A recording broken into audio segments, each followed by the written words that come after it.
Well, Pete, welcome to the show. Thank you Thank so you. much for being here. Thanks for having me. So if you could, just to give the viewer a little background, tell me, how you find yourself here today and where your journey really started. I started out as a restaurant person since age 13 or 14, washing dishes, and then slowly kind of gravitated into cooking. So I've always been really comfortable with that. I love the smell and the action, even the grease. So always been in a kitchen. And then eventually worked into a cook, and then I was good at it and I could make good money. And then one day I decided it's time to really get serious about this because I'm pretty good at it. And I had kind of reached a good level, but I was plateauing. So I went to work for Chef Milos Sajelka, who Hmm. is legendary chef from Czechoslovakia when it was called that, and Yeah. the first master chef in the US, and created all the tests for master chefs, and was the head of the culinary Olympic team for the US, and just on, and ran a very disciplined, very old school European kitchen with all the brigade, which is all the different stations. Right. Again, I apprenticed under him. That was 4 years. And then I went to work for a guy named Chuck Muir, who was from a family that started in the restaurant business in Detroit, like the day after the stock market crash, the 1920s, Oh my as a God. cigar shop, and became this icon in Detroit. It grew into a seafood restaurant, um, just just a fixture for years and years. Tuxedoed waiters, fresh seafood. Even the driveway was paved with oyster shells. It was amazing. So Chuck came from that family, but he had kind of deviated for a while, and he was actually a sales guy for IBM. And then he came back into the business and kind of created his own business outside of the main restaurant, which became the C.A. Muir Corporation, which was Charlie's Crab and some different brands. And he Hmm. built it into like 30 restaurants. And that was a different education. I worked for him for 4 years as the executive chef of kind of their flagship restaurant called Charlie's Crab in Troy, Michigan. And then the next 4 years was under Mike Ilitch, or Mr. Ilitch, if you've ever worked for him or met him. Another Detroit fixture. He founded Little Caesars from one store and built it into a very large chain, but also built, a big empire in Detroit. He had, probably 6 or 7 fine dining restaurants. And when I left Charlie's Crab, I sent him a letter and said, "Hey, I'd like to be your corporate chef. I've got the creds." So I went in, and, that was a big turn for me into more multi-unit operations and Hmm. franchise systems. So I think all of that was my training to really start in TurboChef. Hmm. I didn't just show up without a plan or without a background. It was, I was prepared for that. These mentorships that you had, when you're young, it sounds like you started in food when you were young. Is that something that was around your household? Is that something that you just got through work? Yeah, always. I'm the middle of 7 kids, and the food was an operation. And my mom was so good at it. I mean, you have to do breakfast, lunch, and dinner for 7 people every single day. But that whole operation she ran was really good. And, my one grandmother was kind of the country club set, and we would go there sometimes for a treat. And I really developed an understanding of how food should taste. And then my other grandmother cooked, the really heart and soul Kentucky food, fried chicken and things like that. So, Mhm. I kind of had both. So I knew, and that was an advantage for me because I understood a lot of things about, the food and how it should be.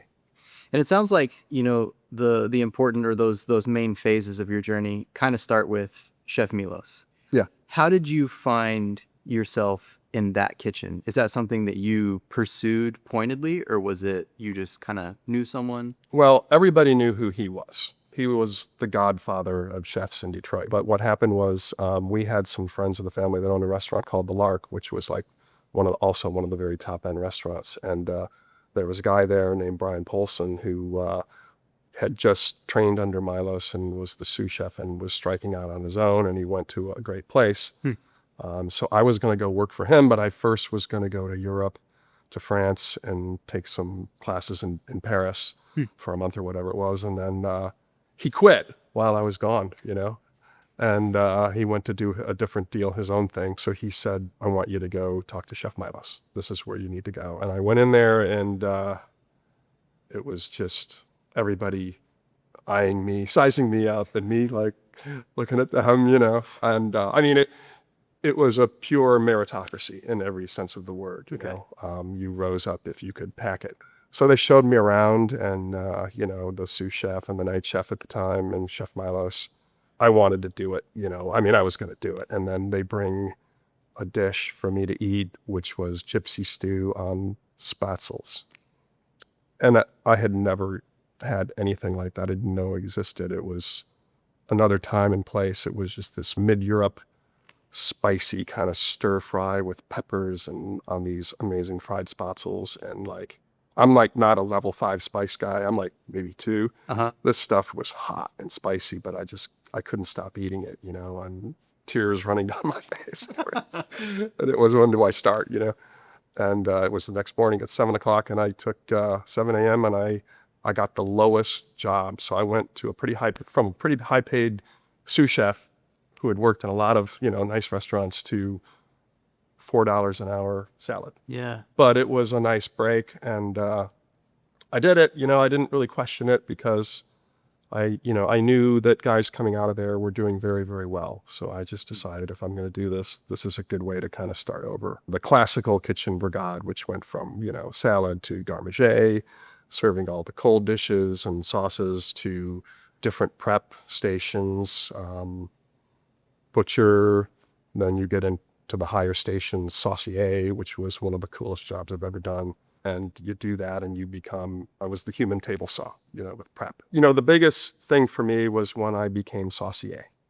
That was probably the most artistic job, just pure art, intense art that I've ever had. It was awesome. Yeah. And then, the next projection was night chef and then sous chef, so that was all in a 4-year, very difficult, intense period for me, but all under the watchful, terrifying eyes of Chef Milos. Yeah. And when you think about that, number one, it sounds like that sort of brigadier system, right? So you have these stages, and you're kind of training from bottom up. Mm-hmm. But it's in this place that is high recognition, high bar. Yeah. So you're kind of getting two things at once. It's almost like you're getting credibility, mm-hmm. But at the same time, you're getting this regimented training. Yes. In a kitchen. Yes, exactly. And these were difficult stations, and Chef Milos would always tell me, and everybody, you have to think of your chef training as a scaffold.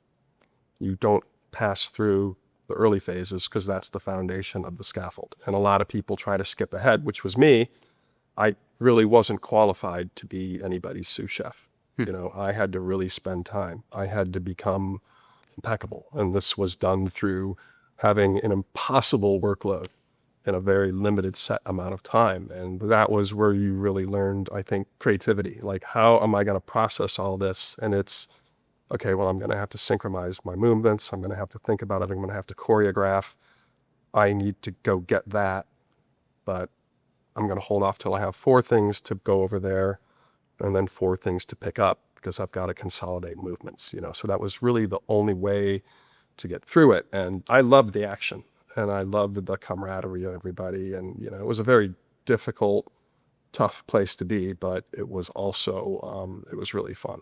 Yeah. Yeah. That's amazing. So you go from bottom to sous chef, and you're sous chef for Chef Milos. And then how did you know, at what point does it click for you that, okay, it's time for my next adventure. Yeah. It's time for me to move on. I had done the 4 years, and I had gotten where I wanted to, and I wanted to go market myself as a chef and kind of break out.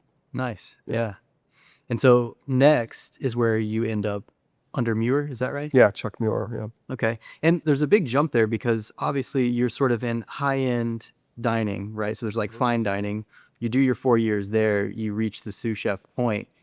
But then it sounds like you end up more on this executive chef kind of systemized restaurant. The Chuck Muir thing was, the guy was he was amazing. He looked like a movie star. He was, just had charisma and was involved in the community, the city, just Everybody knew him. He always wore a bow tie. He was the coolest guy. But, you know, some of these restaurants were a little down market, but the restaurant I was the executive chef at, Charlie's Crab, was top tier. That was the flagship operation. And, you know, I went to audition for him, and, you know, I made something and I was very proud of. And, you know, he said, well, this is pretty good. Yeah. He's like, so how many ingredients did you have in it? And I said, I was proud to say, like, you know, 14 or something, you know, and he said, come back when you can do it with 4 or 5. And I thought, what? You know, I mean, you know, my past 4 years, I've been, you know, learning this type of hot cuisine and traditional cooking, and now you're telling me that. But Yeah. I got the gig, but I thought about it. He was right. And when I got into the kitchen there and looked at, you know, it was a seafood restaurant, and when I started to see what my budget was and the fish that we were getting, you know, I was one of the top, you know, buyers of fish in the country, especially stacked on top of the 30-unit chain. We were getting the best stuff from Boston, from Maine, from Seattle. I kind of shifted my cooking style to what it is today, which is keep it simple and use the best ingredients.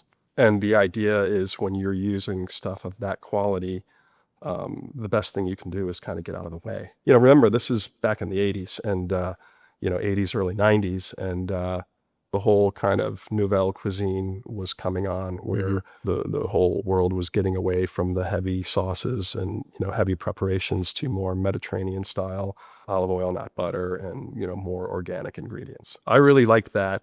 It took me a little while to make the conversion, but, you know, I'm getting these incredibly exotic ingredients, and I don't know, I think I caught on pretty fast. And it seems like when you're under Milos, the creativity is in sort of that like systems thinking. I mean, cuisine is happening along the way, Yeah. but the kitchen system functioning as a unit, being choreographed, and then you show up and day one, he's like, I'm going to challenge you on the ingredients. Yes. So now you have to get creative with how am I going to pack all of this flavor, all of that delightful experience without Yeah. all of my 14 things or 15 things or... Yeah.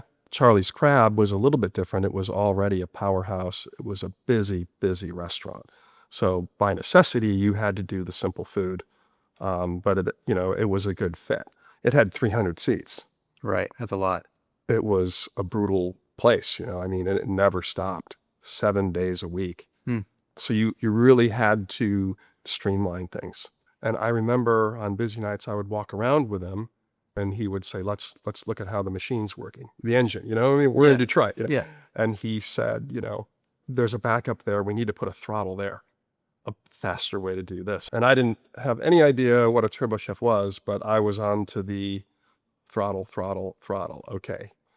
I can, you know, and look at the whole thing as an engine or a machine. Yeah. So that was really instilled, and, you know, just a way to make it smoother, but to move more people. And so you get to that point, you've been executive chef, you kind of transform Charlie's and get creative. At what point does this then turn into more of a large chain situation and become more of a corporate endeavor? He really taught me that, you know, put throttles in wherever you can, get over that point, and that's how you become really, really successful. Right? So I never forgot that. Yeah. I never forgot the throttle idea. But after that, I knew, everybody knew Mike Ilitch, and he had started Little Caesars from one store and built it into this 4,500 unit empire. They were kind of the second or third largest pizza chain, but, you know, he owned the Detroit Tigers because he started out as a minor league shortstop, I think. He was an immigrant from Macedonia, and he just kind of built this whole thing out of nothing with his wife, who was, you know, the financial expert, and he was the marketing genius, you know, kind of I mean, just really interesting guy. And then he bought the Tigers, and then he bought the Detroit Red Wings. And he had maybe 6 or 7 restaurants that were kind of fine dining. And so I was like, okay, I want to move into a corporate chef position. So I, you know, contacted him via a letter that I had somebody write for me, you know, and and it worked. But it gave me a chance to meet with, you know, all the the right people. And then the last meeting was with Mr. Illich. And it's like, there he is, and he was so nice. And we were talking about it. And then we talked about my experience. Everybody knew Milos, everybody knew Chuck Muir. And he said, would you be willing to, work more in the business, the Little Caesars business?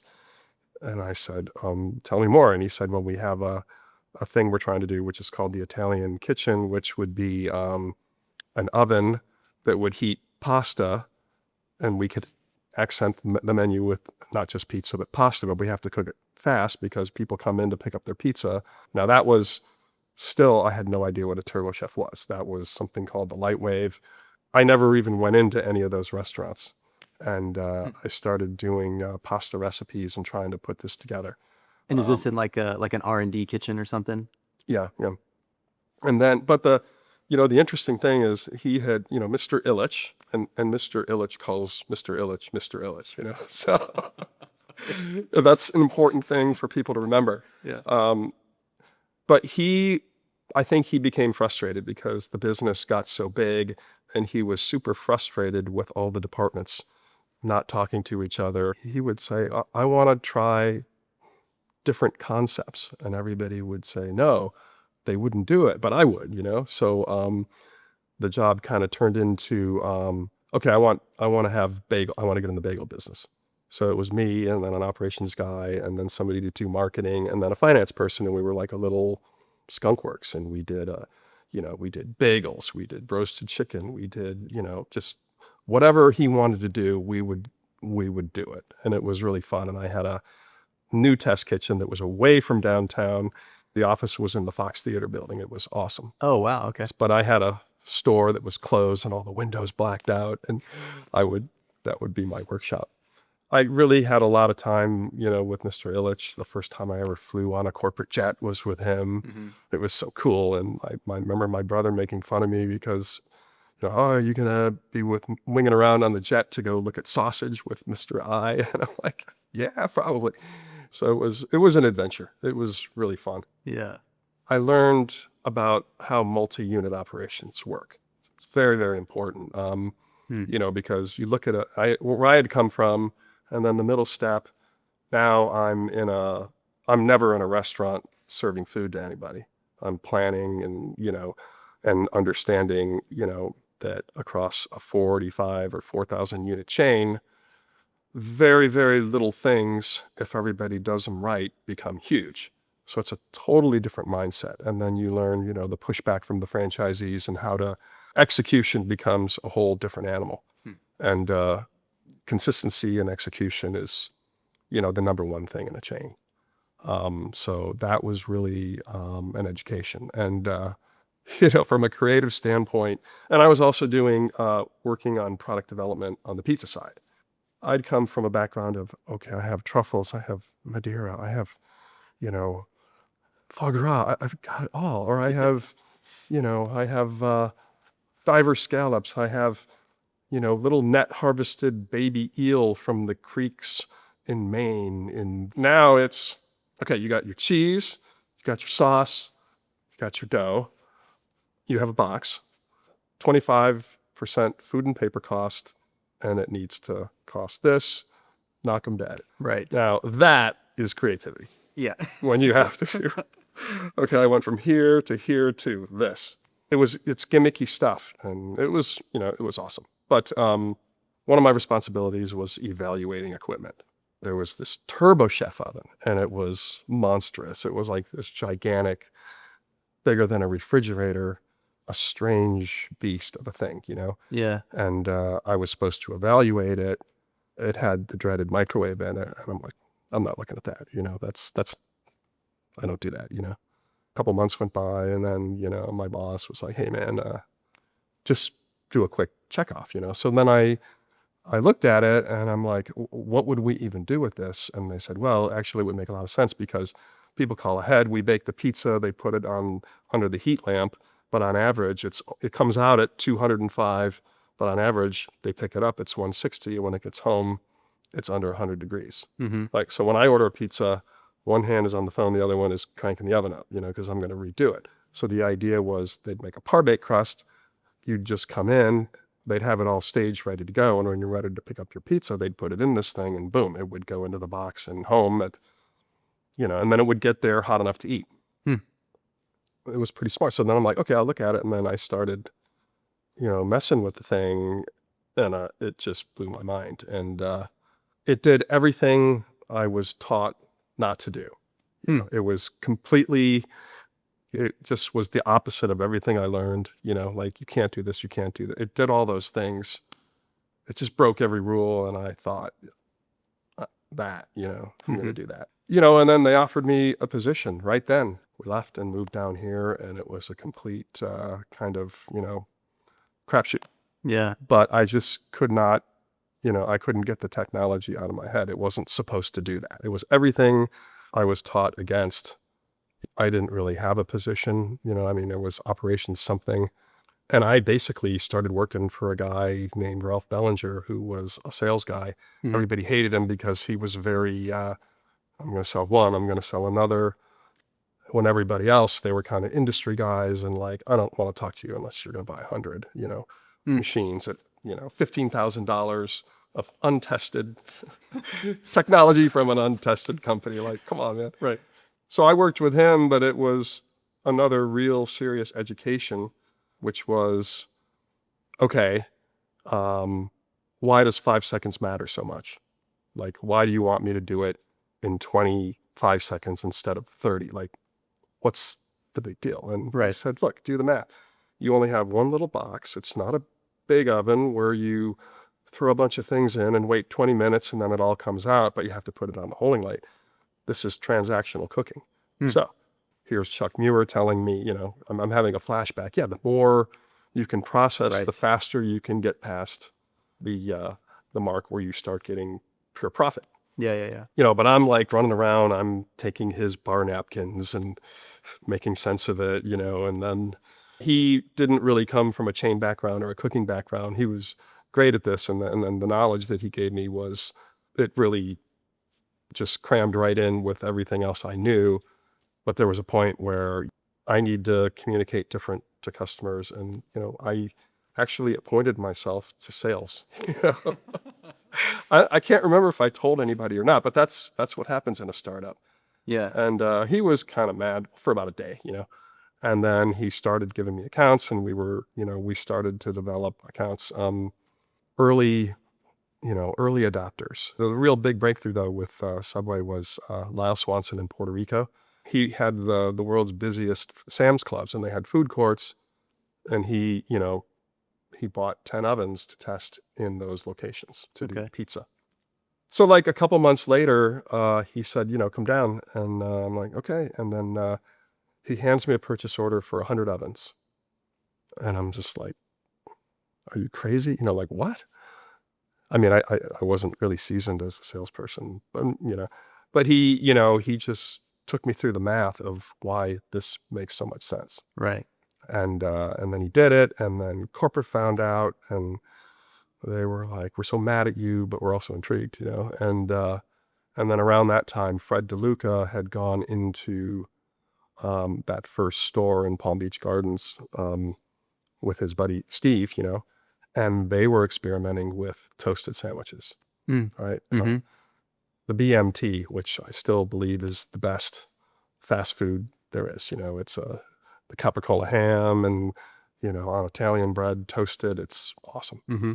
So they were doing that. And at the time, remember, you had Quiznos, Right. which had come up with toasted sandwiches, And I thought, okay, well, this was cool, but it's over because they can't charge extra for the sandwich if they toast it. It's optional. A lot of Ralph in my head. I don't have the ROI. What do I do without the ROI, And then it started to happen, and then their chief marketing officer really picked up on it. We start going to focus groups, me and James, because we had to make the thing work. Yeah. And help the guys. And, at that time, we were this tiny little company. We didn't really have manufacturing. We didn't have service. We didn't have anything. So we were very, they never felt like we would be a contender. So we were like part of them. Yeah. You're just kind of an extension of their team at that point. Yeah, but we go to San Diego, they bring in 100 people and they just say, they would do the focus groups and then they would do where they just bring people in and ask them yes or no questions, and sandwich, cold, sandwich, toasted, cheese melted, warm. And Which everyone's one going, do you want? yes. Yeah. Oh, how many would that make you go back more? Yes. How many more times? So 3 more times, whatever it was. Yeah. And I thought, oh, that's interesting, and then one night we were at one of the focus groups and the mediator came out and he said, can I buy your stock? And we just started laughing, I hope you have a lot of pennies. Oh my God. And then, he said, no, you don't understand. He's like, what people are saying and the results we're getting are saying with this toasted thing, they're saying they would come back this much more, right? And he said, and by then we had 400 stores testing it in, I think 5 or 6 markets. And he's like, that's exactly what's happening with the foot traffic in those locations. Hmm. And he's like, you know how often that happens? Never. Right. I kind of got interested in that. And I'm like, I know this. This was a Chef Milo's flashback, when he was teaching me to make pate. Okay, it's going to be served cold, right? Mm-hmm. So the salt has less effect, right? So you have to season more than you would for something hot, right? Okay. And of course, I'm tasting the raw pork and everything. Like he was just like, yeah, you have to. The way you taste the salt now when it's cold is how it's going to be served. So Right. it's different from hot. And I thought, okay, this is pate in reverse, right? So when you're toasting it, the meat is getting warm, it's getting salty. You've got the melted cheese, and you've got the texture of the bread now toasted. So it's subliminal seduction, basically. Right. This is something about food. I understood this, okay, this is not an intellectual thing. But it's interesting because it's building nostalgic experiences. Yeah. And it kind of ends up boiling down to that. It's a level up, like, not are you just getting a good, nice, warm sandwich or whatever that you can take off somewhere. Yeah. You're getting an experience that you remember that motivates you to want to be a part of it over and over again. So now I'm kind of thinking, okay, easy to be creative with the Milo stuff after I've built this scaffold and learned the craft and become an expert and very tough. Now I can start to, okay. And then at Charlie's Crab, I've got pristine stuff now. The creativity there is kind of a process of sorting a lot of the times, Mhm. Okay, this goes with this goes with this. You're just like a kid with a puzzle, moving things around, but with a very powerful puzzle pieces. But you've learned all this stuff. I mean, number one, I would argue that it's a pretty creative thing to be able to step back objectively. Yeah. So not everyone has that quality, Mhm. who's working in different industries and working in different creative industries. Yeah. So it's interesting that you tend to have this ability to step outside of the system and look at the system. Mhm. And maybe this calls back to the, Chuck Muir thing where it's like, let's find the throttles. Yeah. Yeah. And I think that's To look at it as an engine. yeah, I think that's such an interesting perspective. Or like how you mentioned he would sort of take you around the restaurant and you guys would spend some time essentially stepping outside of the system Yeah. and seeing it from the outside in. A lot of that does come from Chuck and his ability to, I'm the customer now. Mm-hmm. It's very hard for people to kind of get out of their own head and like, we do it the same way every day, where he can just, we're changing it. I'm the customer now. I don't like this. I don't like this. Now we're doing it. Yeah. That's a very unique thing. You don't see that very often. When I think about your trajectory as well, you kind of get to that point where you said, I sort of just self-appointed myself to be in sales. Yeah. And, Yeah. didn't maybe really tell anyone, but it was just like, okay, I think I'm in sales now. Yeah. You make this big sale with Subway. Mm-hmm.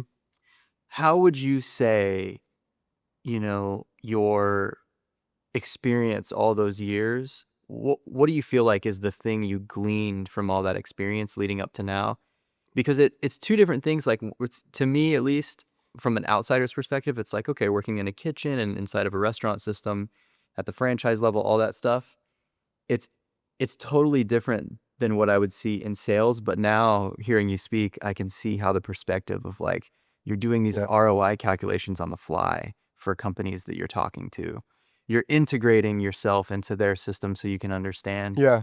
how can I apply, like, how can I really do what's best for you? Yeah. Um, so what do you use from all that experience early on that you now apply to your Yeah. sales Well, strategy?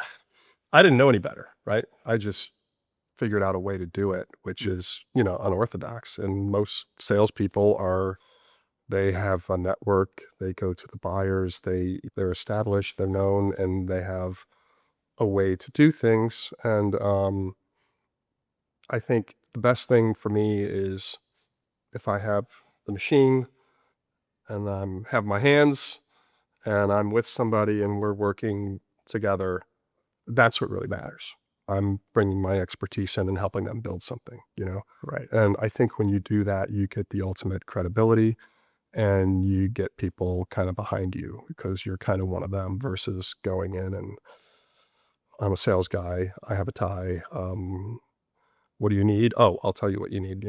Sure. When I really kind of tear it all down, the essence of what I'm really doing is selling heat as an ingredient, Mm-hmm. in a way that fits the transaction, doesn't need a hood, because we really created that niche on the back counter where previous technology, a conveyor oven was what you had, Right. and it took too long, and you can only do one thing because there's one time and temperature. If there's a split belt, you could do a little more time, a little, or run it twice, and I learned that at Little Caesars, everything is one zone of acceptability, which is pizza speak for time and temperature. Mm-hmm. And it needed a hood. So all of a sudden now, no hood, press the button, the thing will do gymnastics. Each button is a different temperature, a different time, a different airspeed, a different level of microwave. And that just kind of fit the whole thing. And then that niche blew up. Hmm. It was a new territory. And Yeah. that's really where we, really exploded. And it's fascinating, when you speak about it, because really your creativity ends up laddering up, or if we're going to use Chef Milo's terminology, scaffolds up Yeah. into a place where your whole set of experience becomes this scaffold that then leads to systems thinking, Yeah. which is interesting to me because, when you think about systems thinking, you have to sit at such a high level and look at these really wide, expansive applications and figure out how to modulate them Yeah. just properly. Mhm. And it's so fascinating that, yeah, of course, TurboChef does this with technology, oven technology, engineering, and how that fits into your system. So when you think about the fact that you now have scaffolded up, this whole career, right? Scaffolds up into systems thinking. How are you now applying that to expanding categories? So before it was the kitchen. Of course, I know personally now that some of that is turning into coffee culture Yeah. and transitioning that way for Yeah. you. So when you think about taking all those learnings, how are you now expanding that into coffee culture? The cool thing is that, a lot of times when you see coffee, there's a turbo chef, or there should be, or other way around. So Yeah. it's a very closely related thing. And it's Definitely. just a fun kind of extension, but it's not like a new thing. It's an out there, but a different way to do it. And I don't think it'll have the explosive growth that Turbo Chef does, but there's so much market share to grow at a rate that isn't crazy. It's fun, and I like the coffee culture a lot, and I'm really, I always was a coffee drinker, but now it's like, I'm like really tuned into it. Next level. Yeah. Yeah, Yeah. that's great. Yeah. Same in our household. We've sort of been coffee nerds, I would say, for, I don't know, maybe going on about 15 years or something like that, Mhm. and we've gone through all the different systems in our house where we're trying to do like a Chemex, pour over, and, you know, obviously we had different espresso machines over the years where we would kind of make our own lattes, do all that stuff, steaming our own milk. You have kind of two interesting movements right now, which I think are fascinating and maybe prime timing. One is that, like you said, there's equipment that's being built, and of course, Middleby, and I'll have you give some context on like who Middleby is, how Turbo Chef and this coffee company are involved with each Yeah. other. But globally, people's palates are improving. So Yeah. everyone wants a better cup 100%. of coffee no matter where they are. Yeah. Right. At a gas station, a restaurant, after a nice dinner or lunch, a really great espresso, you know, it needs to be accessible in any place that you're inside of. And then the other thing, which I think it is really interesting, is obviously all of these intersections are just happening simultaneously with Yeah. equipment and engineering and all those things, so that we can kind of answer that problem. You know, the really interesting thing about Seneso and Concordia, which of course that's the coffee division of Middleby. Mm-hmm. So Middleby is a big, conglomerate company that has, I don't know, there's probably 80 something commercial equipment brands.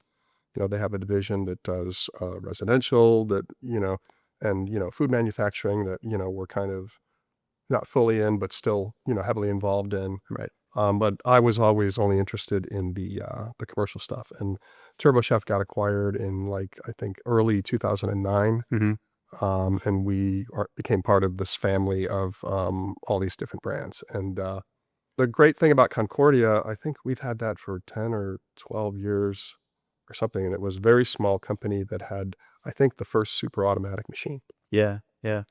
But this Seneso machine, I had seen it around for years. On Concordia, I remember trying this at a trade show going, this is the best drip coffee I've ever had. Every time it was perfect. So I knew it was really cool, but it's like, I had no idea I'd be in the coffee business. And then, all of a sudden I find out Seneso is like one of the world's best, but nobody knows about it. Mm-hmm. It's big in Australia. It's bigger in Asia, in the Middle East. So we're in the US where nobody makes machines. Everybody exports them into this market. And here we have arguably the best in Seattle, a place with, a coffee history. So that's really where the opportunity came from. And I think we're the only company that makes a high-end manual espresso machine and a super automatic under two brands, but in the same building. So Right. Shared engineering, shared skill. That's a very interesting connection there. And that's what makes it really exciting. Yeah. Basically, if you could distill down your experience into almost like what has become an action plan for you, or what has become a way of operating. It's a great question. And I've thought about that. And some people look at me and I was a chef and I became a businessman, but it's not really true. I'm chef, I'm food all the way through. Mm-hmm. If business happens, it's because I pulled something out of my training, that created demand for something that, okay, I'll sell that. Right. So I don't really put the cart in front of the horse, To this day, if I'm going to work with a client, whether it's coffee or whether it's, whatever, it's always that personal upfront. Let's go through this and see if it works, and let me train you at the same time, and we work together. Each one of my 3 mentorships, it was knowledge immeasurable, especially at the time. Yeah. Student at 0, same, 0, same, 0. Love it. Well, thanks for coming on the show. Yeah, thank you. I appreciate you sharing your journey and talking through all that. Unorthodox, but whatever works, works. Our executive producers are myself and Jessica Kramer. Our producer is Giselle Saucedo. Our editor is Max Smith. Music by Creators. I'm your host, Roger Peters. Don't forget to like and subscribe. Thanks for tuning in.